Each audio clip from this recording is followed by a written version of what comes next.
All right, Sue, we'll go ahead and kick time off here with a couple questions in the room. Kirk, you want to lead us off or? Okay, Tim? Are you ready for Sunday and everything that comes with that? Yes, no. I'm looking forward to it. That's for sure. I know it's going to be a really special day. Am I ready for it? I don't know. I guess we'll see. It's going to be a lot in all the good ways. What part do you think it becomes? I have a feeling there's going to be surprises. So that could come in the form of people being in the arena that I wasn't expecting or just didn't know about. That could come in the form of videos being shown on the Jumbotron that, whether it's by specific people or maybe some sort of tribute to certain things. Like I know the championship rosters, like the championship teams were all invited. So I'll get to see old friends. I'm sure they'll show a bunch of highlights and things like that. So I think just the unknowns, but also knowing that it'll probably be things that are really things and people that are really meaningful to me. So that's I know that's where I could get caught up in some things, some emotions. Do you feel that this year you received the sort of just due for your career that you deserve as commensurate with your amazing career? Yeah. I mean, I think I've received what I've put out. I think, I've been in the same franchise for my whole career. I've won championships. I've been able to impact my teammates' lives the same they've been able to impact mine. I've been able to inspire. I can't tell you how many people have come up to me. The funniest one was at an airport. I had a guy come up to me and he was like, I saw you play when I was in kindergarten. And I was like, oh, cause you look kind of in your 20s. And he was like, yeah, I am. He was like, but my kindergarten class, like they took us to one of your games. So, generations of people have seen me play, and I know I've been able to make connections with them the way an athlete can. So what I'm getting at is all of that I've done both on and off the court in my career. I feel like I have received that love back in Seattle for sure. And in a lot of the opposing arenas as well. And just like I said, people who might see me in an airport or see me in the grocery store, see me on the street. So I'm just getting, it's been really cool because I'm just getting whatever I put in, I feel like I'm getting back. So it's not about just or unjust or should it be more, should it be less? I feel like it's appropriate, it's equal.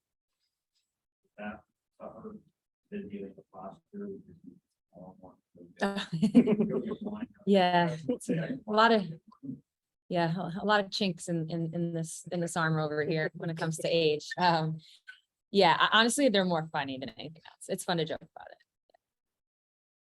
Take a couple questions from the Zoom. We'll start with Kent. Kent, go ahead. Thanks for your time, Sue. I cover the Lynx here in Minneapolis, and I've watched Sil kind of go through the same sort of season-ending tour, career-ending tour, and it's been kind of up and down for her. I mean, she's had mixed emotions about it, but she said much of the same thing you have about getting back what she's put in. I was wondering if you guys had a chance to talk at the All-Star game and kind of compare notes about what the process was like and maybe the emotions it evoked. We didn't. Sorry. I could try to make Okay, well, let me follow up that question. I mean, you we're on the same team. We don't really see each other. Right. Okay, well, I talked to one coach and he was talking about the both of you, and he said you guys were part of what he called the WNBA's greatest generation in terms of where the league is now compared to where it was when you guys came in. Apart from what you kind of accomplished personally, when you look at what the generation of players did for this game and where it's at now, what are you most proud of? I think, I would agree with that. I think I was really lucky to play in, the league's pretty young. If you want to talk generation and best generation, we're still pretty young. So we can revisit that conversation in like 20, 30, 40, 50 years. But as it stands right now, I do feel really lucky that I played in the generation I played in. And I do think it is a huge chunk there is probably going to go down as the best, most talented, What I'm most proud of is the WNBA has had its ups and downs in terms of a successful league, in terms of being a successful league.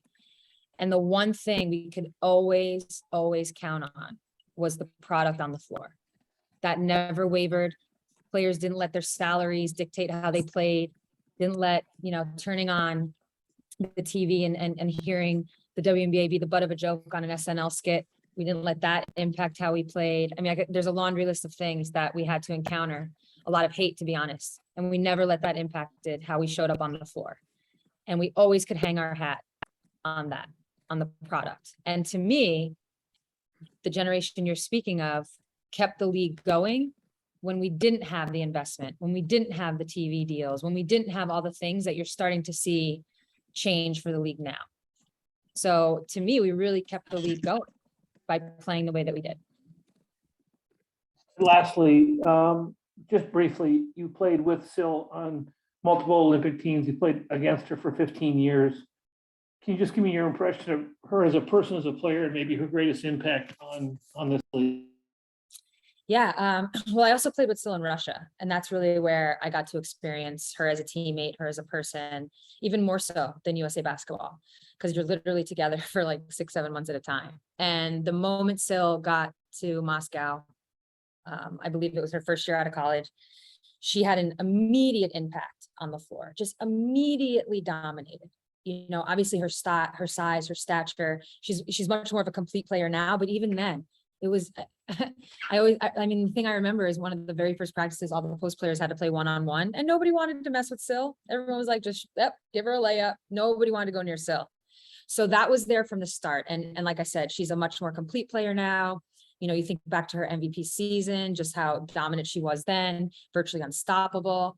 But I think one of her best traits is just who she is as a person, her warmth, the way you can see it now on her Minnesota teams more recently, because she has kind of become, which I can relate to, you become, as that veteran player with a younger team, you kind of become the team mom a little bit. You're guiding, you're helping, and you can just see how they all have taken to her. Still always had that characteristic. Even when she was, like I said, a rookie in Russia, she always just had this welcoming vibe about her, this warmth about her. So as a teammate, you had this player who was dominating physically, but was kind of like this, I mean, I don't want to say teddy bear, just had this warmth about her, that you could really vibe with her as a teammate off the floor as well. And it just, to me, that was a good mix. That was a really good mix to build chemistry and to feel comfortable with somebody on the floor. Thanks, Ken. Let's go to Thanks Jeff. for your, Oh, sorry. Go ahead, Jeff. Oh, okay. Sorry, I didn't. So Wednesday felt really special kind of in the building. Obviously Lauren was there, which I know was huge for the crowd, and for you, what were your interactions, conversation? How did that feel to see Lauren again? Oh, it felt great. We were able to get dinner the night before. She just came over. We hung out, talked like old times, caught up. Obviously, we're all grown up now, so our conversations are a little different than when we were teammates back in the day, but it was just really nice to have her in the city. It was really nice to have her in the building.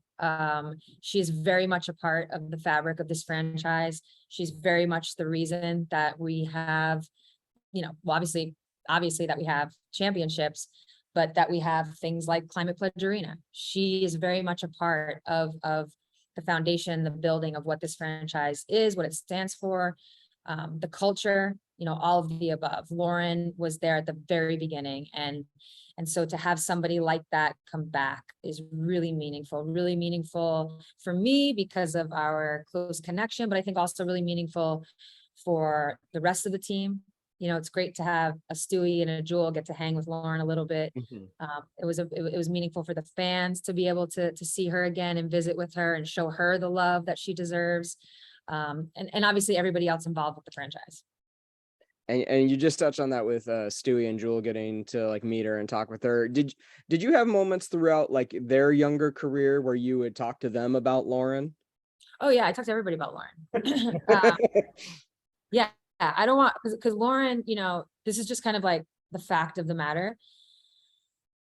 Lauren being Australian and us and the WNBA being an American league, it could be really easy to forget about her, right? Not in the city of Seattle, but just the conversations of greatest ever. It can just be very easy to kind of forget just because she's not American. I just noticed that in a lot of people's in a lot of people's talk around this. You know, and honestly, the same if people talk about great players in Russia, they don't necessarily first think about Americans. You get it. So I just make a point always to, you know, make sure Lauren's name is in those conversations, make sure people know how dominant she was, make sure people know that her career got cut short. There's probably because of injury, and there's probably much more that she could have done, and many more years she could have played. So just make sure, you know, that they understand that, you know, and I've definitely talked to Stewie because, you know, there is no Stewie without a Lauren. That's just the way, you know, evolution of sports goes. And I think that's a compliment, you know, that's not, Stewie has now taken what Lauren was able to establish and gone to another level with it even. And that's how things have to go. So yeah, you just want to keep her greatness alive because it was real. Definitely. And then you touched on it a little bit, kind of about like the hurtful comments, the, you know, the rude comments and stuff that WNBA players have had to deal with for years and years and years. And, you know, even to this day, if like main ESPN or Bleacher Report post a WNBA tweet, there's always just such, you know, I don't go in that stuff. Cool. yeah. And what do you think stems from that? And just like, are we going to get to a point where that'll finally, like that nonsense will finally be done? No, I don't think we will because, you know, sadly, our society has a lot of sexism and racism and homophobia just intertwined into the fabric. A lot of these people would never say this stuff to our faces. That's the, she says with sarcasm, the beauty of social media. My theory on a percentage of these people who go to the comments, they're just, you know, some of it is they're just looking for somebody to say something back so they can jump. I mean, I've literally responded to someone on Twitter like one time. One time they tried to check me. It was during the pandemic when we were having John Starks on That a Touch More. And I said something about, I don't even know, something basketball related. And they tried to like come at me about my terminology with a pick and roll. And I was like, okay. And the minute I wrote something, what they wrote back to me was, oh my God, I'm a huge fan. So a lot of times they're just looking for that interact. They're just trying to like get you to respond. Okay. There's another percentage, and this is like my larger theory about this, particularly as it pertains to, you know, young boy, not young boy, like teenage boys, some men, not some, like a lot, the people who are hating on women's basketball, that percentage, whether it's boys or men, they probably play basketball. And they probably watch us and think they can beat us. I've said this like numerous times. And so because they are sizing us up and they think they can beat us, they like to tear us down.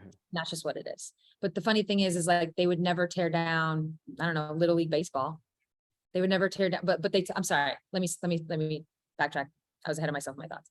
They try to tell us we're not elite, and that's why they won't watch us. Yet they will cheer on Little League baseball. They will cheer college basketball. So it's just, it doesn't match. And I think to me, it's just, they probably go out on the court, they play a little bit, and you know what? Some of them are probably pretty good. But they size us up and then all they want to do is tear us down. I don't know, maybe we threaten them. Again, now it circles back to all the things and the fabric of our society and why people feel the way they do. So no, sadly, I don't think it'll stop, but I do think the scale is tipping a little bit in terms of those percentages. And I think they are decreasing because people are now, you know, whether it's young girls being inspired by us or young boys being, you know, entering the world, knowing women's sports and women's professional sports is the part of it. And that's the norm for them. That is what's going to create the change. Definitely. Thanks, Sue. Around. Thanks, Jeff. Christos, go ahead, Christos. Hello, Sue. Hope you're doing well, first of all. Speaking about the home games, if you had an ideal scenario for your last home game, what would it be? A winning pass or winning 3-point shot or a winning layup or anything like that? I don't have an ideal scenario. I mean, I've said this all along and I really truly believe it. The outcome of a game, the outcome of the season is not going to make or break, how I feel about my retirement and how I feel about my career. It's not going to change, the taste in my mouth when it's all said and done. So it's really just about enjoying what it brings. And then, of course, do I want to win? Of course. Do I want to win the championship? Of course.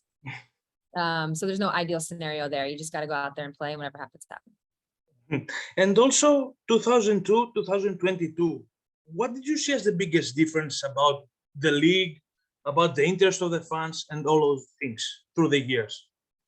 Yeah, well, the interest of the fans has kind of, we always kind of had a core base. That hasn't wavered in the 20 years, but obviously the last couple of years, there's been a change in just it's not the interest, but it's just the coverage.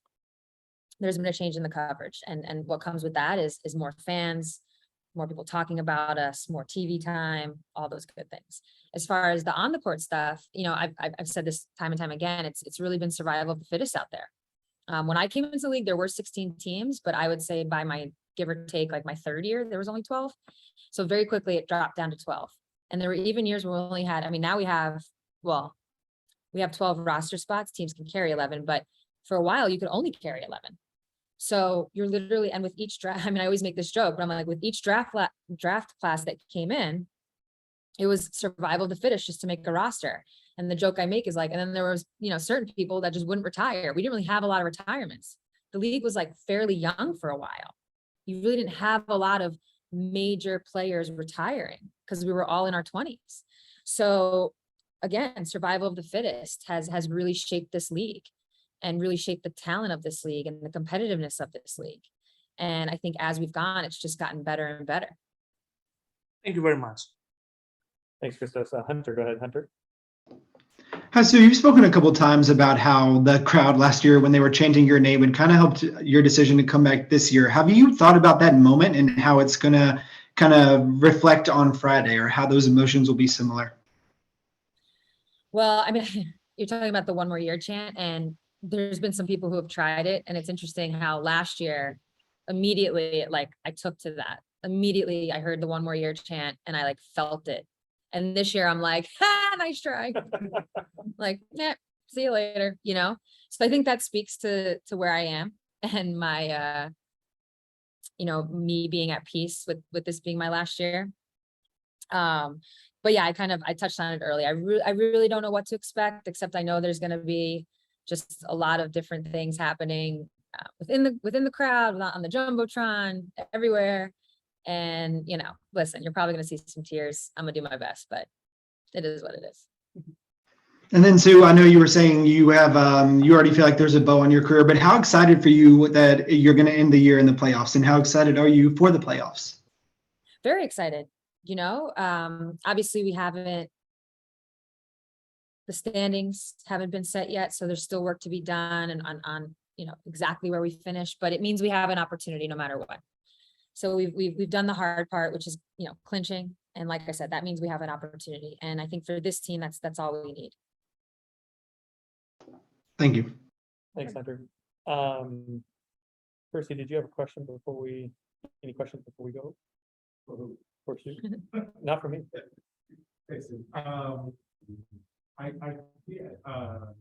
was like before the season, and I guess during the season, you were looking like you were the ones. Yeah.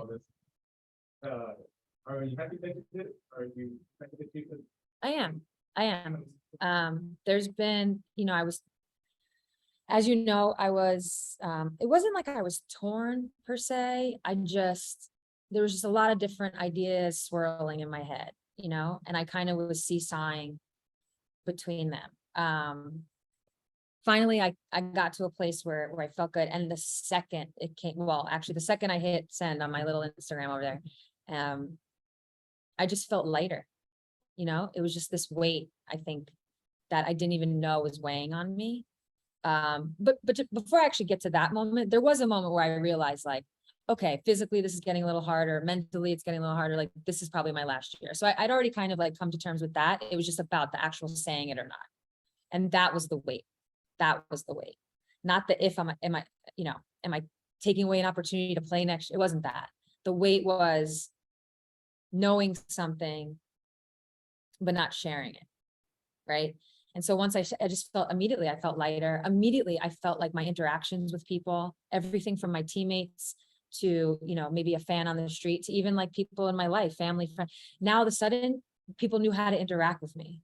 This wasn't this, even with you guys, actually, even with the media, like there wasn't this like, oh, is she, isn't she? Now we know, and we can talk about it, and it's okay to talk about it. I never felt like I couldn't talk about it. It didn't feel like something I didn't want to talk about. So now all of a sudden we could, and it was honest, and it felt really, it just felt right. And again, I just felt lighter. So that was a big part of it. And then there were these other nice like byproducts I didn't expect. Most of it comes in the form of people being able to share moments with me or memories with me, you know, like even players, and it's probably the most meaningful is your peers. So players on the other team sharing things with me, whether it's an actual moment or how I've inspired them, how they looked up to me, you know, quote, how the WNBA won't be the same without you. I didn't do it to get that, but that has been really nice. And it really does help. It's part of my own closure, and it'll help me move on when it's all said and done. And I think, so talk about this like we did in here, you know, how athletes sort of guys to just. Yeah, yeah. Are you starting to feel that, and are you starting to, you know, I mean, it's kind of like you're there for your own, for you know. Yeah, I know. That's exactly what it's like. Yeah. Sometimes I'm like, I feel like I'm like delusional. I'm like, in my head, I'm like, you do realize you only have like one home game left, right? Because it hasn't really sunk in some ways. And then in other ways, yes, I will be attending my own funeral on Sunday. But you know, this is gonna come out of my mouth. I might regret it, but when people have lived full, I remember going to my grandma's funeral. She lived a full life, you know, and I remember, God, I think it was a rabbi, was at the, you know, altar speaking, and he basically said, and I was young, it's probably in like, I don't know, 7th or 8th grade, and he was like, here's someone who lived a full life, and we're here to celebrate that. And that's what my my retirement is, right? Knock on wood, it's not some sort of tragic ending where you're sad because it feels unfinished, or it's quite the opposite. So I know that's like a weird analogy, but I mean, I'd have to think back what age I was. Like as a 12-year-old, that really stuck. That really stuck clearly, that I just pulled that. So yeah, don't know if you want to like use that as the article, but the point is, when you've played a long career like I have, and you really feel like, you know, you left it all out there and you accomplished things you set out to accomplish, the end it feels more like a celebration. And it just starting to feel, that we have no idea, that's when the actual thing will be. Yeah, that's the part that part kind of sucks. You know, you just have to go into the playoffs and literally play it like it's your last. So yeah, that part kind of sucks. But the beauty of the regular season is you get to just celebrate it in the regular season, and what happens in the playoffs happens. You know, I won't be I personally don't want to think about it in that way, in terms of like last game possible. Just kind of play those games and then enjoy these last regular season ones. And Ryan, sorry, one more question from Ryan Harris there on Zoom. Sure. Thanks for that. Sue, sorry to take you a little bit off topic, but I'm hoping you can just briefly address the Brittany Griner verdict and sentence, how you're feeling about it, how the team is feeling about it, and what you're hearing from around the league. Yeah, I mean, I think we're all continue to be heartbroken for Brittany, continue to believe that this is unjust. We understand there's a process. What hasn't changed is our support for her. What hasn't changed is our fight to bring her home. What hasn't changed is our support for the administration to do whatever they can to bring her and the other wrongfully detained Americans home. So that hasn't changed. This is, you know, like I said, a step in the process, but a really sad step, especially when you read Brittany's words and the things she had to say. And you hear things like all the guards and the prisoners love her and they've already taken to her. It's again, really heartbreaking. And of course, always sending all of our love and support to BG from a team standpoint, a league standpoint. You know, I think everyone's done a really good job, whether it's our union here with the Storm franchise, of just expressing their support for us and anything we need. But also expressing that they'll do whatever, is needed to help Brittany get home. All right, thanks so much. We appreciate it. We'll see Anytime. Everybody. See you guys later. Thanks. All right,